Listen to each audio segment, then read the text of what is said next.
Hello friends, नमस्कार। UP one दरोगा मुख्य परीक्षा 2023 के दिए गए सिलेबस के अनुसार हम सभी चैप्टरों को टॉपिक वाइज देख रहे हैं।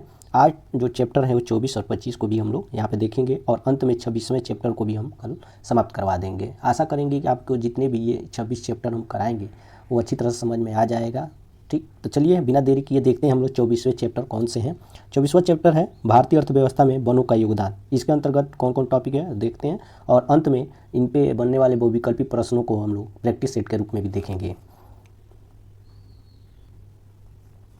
वनों से अनेक लाभ प्राप्त होते हैं। वन किसी देश की महत्वपूर्ण निधि तथा राष्ट्रीय उन्नति के द्योतक होते हैं। पंडित जवाहरलाल नेहरू ने कहा था कि उगता हुआ वृक्ष प्रगतिशील राष्ट्र का प्रतीक है। इसी संदर्भ में श्री चटरबक कहते हैं, वन राष्ट्रीय संपदा है तथा किसी राष्ट्र के विकास के लिए वनों की नितांत आवश्यकता है। ये केवल ईंधन की लकड़ी प्रदान नहीं करते हैं वरन एक बड़ी मात्रा में कच्चा माल तथा राष्ट्र की आय के स्रोत भी हैं। वर्तमान में देश की लगभग 1.73% राष्ट्रीय वन आय वनों से प्राप्त होती है। भारतीय अर्थव्यवस्था में वनों का योगदान निम्नलिखित है, तो इसमें हम लोग एक एक पॉइंट करके देखेंगे। वनों से प्रचुर मात्रा में इमारती लकड़ी प्राप्त होती है। इमारती लकड़ी प्रदान करने वाले वृक्षों में साल, सागवन, शीशम, देवदार तथा चीड़ प्रमुख है। दूसरा है, वनों से जलाने के लिए लकड़ी की प्राप्ति होती है। कागज, दियासलाई, रबड़, लुगदी तथा अन्य बहुत से उद्योग वनों से प्राप्त कच्चे माल पर निर्भर करते हैं। वनों का उपयोग करने से प्रति वर्ष सरकार को राजस्व एवं रॉयल्टी के रूप में प्रति वर्ष 500 करोड़ से अधिक की पूंजी प्राप्त होती है।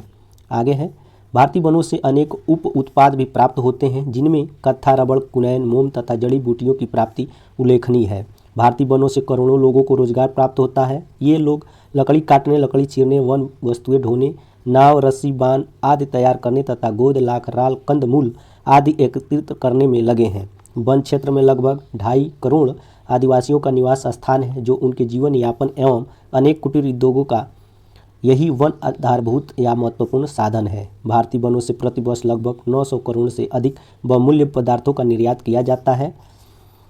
8वां है, वन वर्षा के जल को स्पंज की भांति चूस लेते हैं, अतः निम्न प्रदेशों में बाढ़ का प्रकोप का भय नहीं रहता और जल का बहाव धीमा होने के कारण समीपवर्ती भूमि का क्षरण भी रुक जाता है।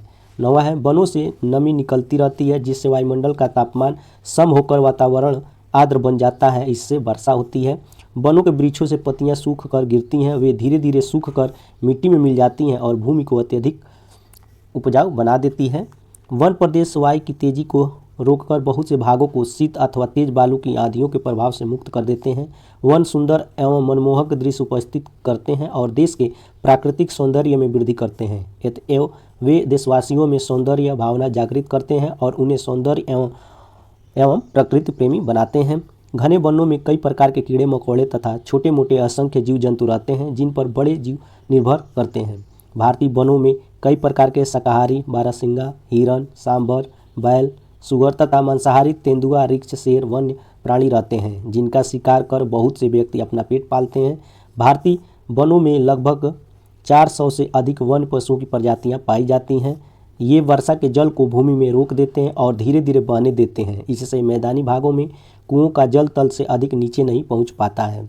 भारत में लकड़ी की 5000 प्रजातियां हैं जिनमें से लगभग 450 व्यावसायिक रूप से मूल्यवान है और acetic acid, acetone, methyl alcohol, कुछ तेल, क्रियोसोट और सल्फोनामाइड और क्लोरोफॉर्म जैसे मूल्यवान ड्रग्स निकालने के लिए उपयोग की जाती हैं। वन कई उद्योगों के लिए कच्चा माल प्रदान करते हैं जैसे झाड़ू बनाना, रेशम कीट पालन, खिलौना बनाना, पत्ती प्लेट बनाना, चिरघर, माचिस, प्लाईवुड, कागज और लुगदी, पेंसिल बनाना, फाइबर बोर्ड, चिप बोर्ड आदि। अब देखेंगे आगे कि इस चैप्टर पर आधारित बहुविकल्पी प्रश्न जो एग्जाम में पूछे गए हैं कौन कौन से हैं। सॉरी, इससे पहले और भी टॉपिक है उनको भी देख लेते हैं, लास्ट में उसको देखेंगे। हेडिंग है वन अर्थव्यवस्था को मजबूत करने के तथ्य। अब इसमें कौन कौन सा तथ्य हैं एक एक करके देखेंगे। डिजिटल तकनीकी का उपयोग करके उत्पादन प्रणाली को औपचारिक रूप देकर वन अर्थव्यवस्था में सृजित अवसरों का उद्घाटन किया जाए। जन धन आधार मोबाइल JAM एक तैयार विकल्प के रूप में समाधान प्रदान करता है। एकत्रीकरण और बाजार से जुड़ाव के लिए समुदाय आधारित उद्यमों के माध्यम से स्केल की अर्थव्यवस्था को प्राप्त करना। वन धन केंद्र जैसी पहल और ट्राइफेड द्वारा अन्य प्रयासों को बढ़ाने की आवश्यकता है। वन उत्पादों को शामिल करने के लिए कृषि में एफपीओ किसान उत्पादन संगठन के अनुभव का लाभ उठाया जा सकता है। स्थानीय स्तर पर मूल्यवर्धन के लिए प्रसंस्करण की स्थापना करके उत्पादकता में वृद्धि करना, वनों को वनाग्नि से बचाना, क्वारंटाइन उपायों को अपनाना, हवा में धूल झाड़ना और छिड़काव करना। अब आगे महत्वपूर्ण प्रश्न जो बहुविकल्पी के रूप में दिए गए हैं, एक एक करके देखेंगे। पहला है, निम्नलिखित में से कौन किसी देश की महत्वपूर्ण निधि तथा राष्ट्रीय उन्नति के द्योतक होते हैं? तो वह है वन है, पहला ऑप्शन इसका सही होगा। नेक्स्ट है, उगता हुआ वृक्ष प्रगतिशील राष्ट्र का प्रतीक है, यह किसका कथन है? तो यह है पंडित जवाहरलाल नेहरू का, बी ऑप्शन इसका सही होगा। नेक्स्ट है, वनों से हमें किस तरह का आर्थिक लाभ होता है? तो दोनों होता है, डायरेक्ट, इनडायरेक्ट, प्रत्यक्ष और अप्रत्यक्ष, ऑप्शन सी जो होगा वो सही होगा। नेक्स्ट है, लीसा किस वृक्ष से प्राप्त होता है? तो वो चीड़ वृक्ष से प्राप्त होता है, सी ऑप्शन जो होगा वो सही होगा। नेक्स्ट है, इमारती लकड़ी प्राप्त होने वाले वृक्षों में से कौन नहीं है? तो वो आपका कटहल जो डी ऑप्शन है वो सही है। नेक्स्ट है, कौन सा उद्योग वनों से प्राप्त कच्चे माल पर निर्भर करता है? तो वो आपका उपयुक्त सभी हैं, कागज, दिया सलाई, रबड़, ठीक, तो डी ऑप्शन इसमें होगा। नेक्स्ट है, भारतीय वनों से प्राप्त उप उत्पाद में से कौन नहीं है? तो वो आपका सीरा जो होगा वो नहीं है, और सब प्राप्त होते हैं जैसे कत्था, कुनैन, मोम, तो इसमें सी जो आड है उसको चूज कर लीजिए। नेक्स्ट है, इनमें से कौन वर्षा के जल को स्पंज की भांति चूस लेता है? तो वो वन है, ये ऑप्शन सही होगा। नेक्स्ट है, इनमें से कौन वनों से प्राप्त होने वाला अप्रत्यक्ष लाभ है? तो वो है समीपवर्ती भूमि का क्षरण रुकना, ये ऑप्शन इसका सही होगा। नेक्स्ट है, किससे जलाने के लिए लकड़ी प्राप्त होती है? तो वो आपका वनों से प्राप्त होती है, बी ऑप्शन सही होगा। अब देखते हैं हम लोग नेक्स्ट चैप्टर जो 25वां है, उसमें कौन कौन से टॉपिक पढ़ना है। 25वां है जो चैप्टर वो वन पारिस्थितिकी है, फॉरेस्ट इकोलॉजी। इसके अंतर्गत देखेंगे वन में परस्पर संबंधित पद्धतियों, प्रक्रियाओं, वनस्पतियों, पशुओं और पारिस्थितिकी तंत्रों का वैज्ञानिक अध्ययन होता है। वन प्रवर्धन को वन विज्ञान, वन संवर्धन और वन प्रबंधन के नाम से जाना जाता है। एक वन पारिस्थितिकी एक प्राकृतिक वुडलैंड इकाई है जिसमें सभी पौधे, जानवर, सूक्ष्मजीव, जैविक घटक शामिल हैं और वे उस क्षेत्र में वातावरण के सभी भौतिक रूप से मृत अजैव कारकों के साथ मिलकर कार्य करते हैं।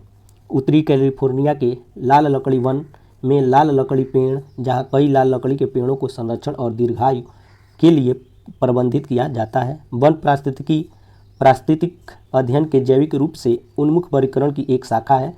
वनों का अध्ययन कई संगठनात्मक स्तर पर किया जाता है। व्यक्तिगत जीवों से लेकर पारिस्थितिकी तंत्र तक वन शब्द एक ऐसे क्षेत्र की ओर संकेत करता है जिनमें एक से अधिक जीव रहते हैं। वन पारिस्थितिकी प्रायः जनसंख्या, समुदाय या पारिस्थितिकी तंत्र के स्तरों पर ध्यान केंद्रित करता है। तार्किक रूप से पेड़ वन्य अनुसंधान के महत्वपूर्ण घटक हैं, लेकिन अधिकतर वनों में बड़ी संख्या में अन्य जीवन रूपों और अजैव घटकों का तात्पर्य यह है कि अन्य तत्व जैसे वन्य जीव या मिट्टी के पोषक तत्व प्रायः केंद्र बिंदु होते हैं। इस प्रकार वन पारिस्थितिक अध्ययन की एक अत्यधिक विविध और महत्वपूर्ण शाखा है। वन पारिस्थितिकी स्थलीय पौधे पारिस्थितिकी के अन्य क्षेत्रों के साथ साझा विशेषताओं और प्रणाली वैज्ञानिक दृष्टिकोण का अध्ययन करती है। पेड़ों की उपस्थिति वन पारिस्थितिकी प्रणालियों और उनके अध्ययन को कई मायने में अद्वितीय बनाती है।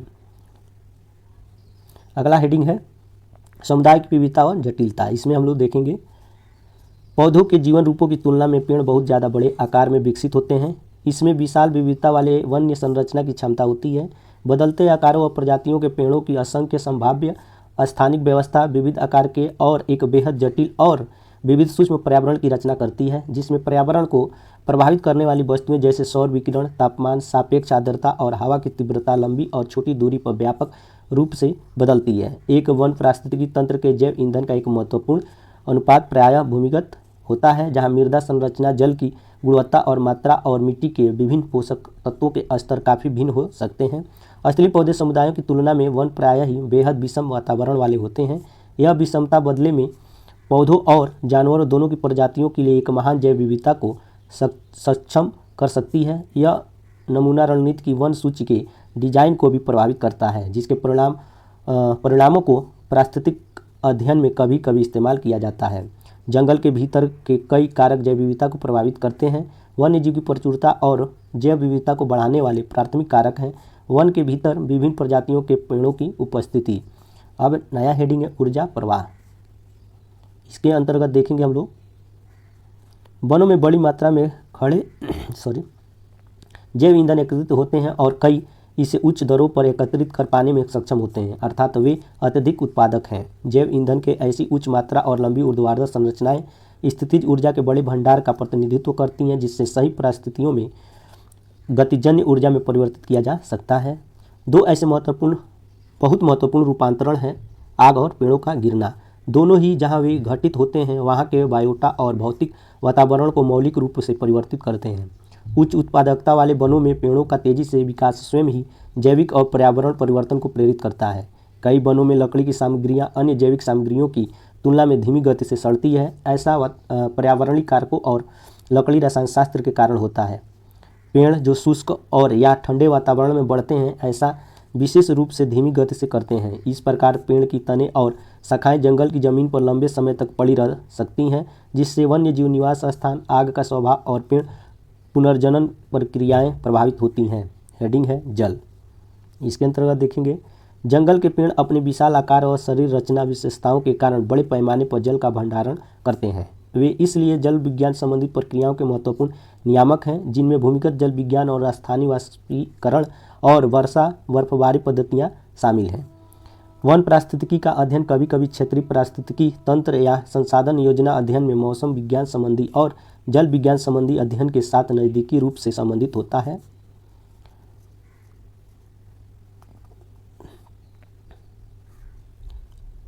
यहाँ पे हम लोग देखेंगे कुछ और पॉइंट है। अधिक महत्वपूर्ण यह है कि डफ या पत्ती का कूड़ा जल भंडारण का एक प्रमुख स्रोत बना सकते हैं। जब इस कूड़े को हटाया या जमा किया जाता है, उदाहरण के तौर पर चराई या मानव अति प्रयोग के माध्यम से, कटाव और बाढ़ में वृद्धि और साथ ही वन जीवों के लिए शुष्क मौसम में पानी की हानि होती है। अब हम लोग देखेंगे इस चैप्टर पर आधारित बहुविकल्पी प्रश्न जो एग्जाम में पूछे गए हैं या पूछे जाने की पूरी संभावना है। इसमें पहला है वन के पेड़ों की छालों पर उगे मिलते हैं, तो लाइकेन है, लाइकेन मिलते हैं। बी ऑप्शन इसका सही होगा। नेक्स्ट है वन पारिस्थितिकी के अध्ययन में शामिल है, तो शामिल कौन कौन से हैं? वनस्पतियां हैं, पशुएं, पारिस्थितिकी तंत्रों का अध्ययन, तो ये तीनों है। तो इस तरह से देखेंगे तो जो डी ऑप्शन होगा वो सही होगा। नेक्स्ट है पारिस्थितिकी संक्रमण अवधारणा का सर्वप्रथम प्रयोग किया गया, तो किसके द्वारा किया गया? वो है बैनेट द्वारा। बी ऑप्शन इसका सही होगा। नेक्स्ट है निम्नलिखित में से कौन सदाबहार पेड़ नहीं है? तो वो सदाबहार पेड़ सहतूत का पेड़ जो है वो सदाबहार पेड़ नहीं है। नेक्स्ट है पादप वृद्धि के लिए सबसे उपयुक्त है, तो वो है दोमट मिट्टी। बी ऑप्शन इसका सही होगा। आगे है नेक्स्ट एक पारितंत्र में कौन से दो घटक होते हैं? तो कौन कौन से होते हैं?